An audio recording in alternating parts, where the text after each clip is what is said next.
Hello YouTube, and as you can see, this monitor is on its last legs. You can see the flickering at the bottom there. But before it dies, I just want to do a video about this monitor because it is a what's known as a square monitor. It's got a 5:4 aspect ratio, so it's even taller or narrower than, depending on which way you look at it, than the traditional 4:3 aspect ratio monitor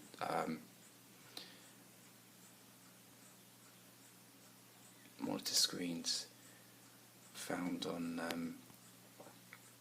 CRT monitors. So yeah, this screen has a native resolution of 1280 by 1024. It's the AOC 1960 model, and yeah, this is native resolution. It's 19 inches, so everything looks pretty big. It has a pixels per inch of 86, so everything's pretty big, as you can see, which is great if your eyesight isn't that great, but not that great if you get up, because if you get up close, you can see all the individual pixels. But anyway, I just want to show you why square monitor is so good.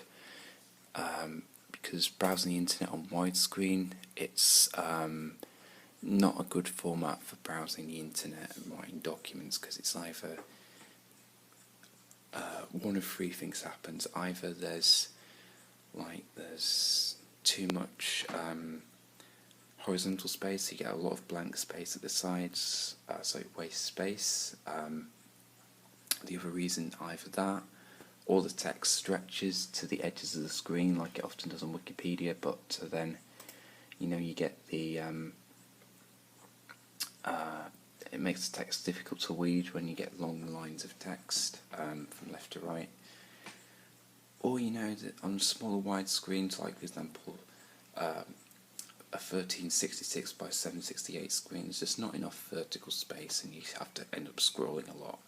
So yeah, wide screens are good for watching movies, playing games, but if you spend a lot of time browsing the internet, then 5:4 or 4:3 monitor is definitely the way to go.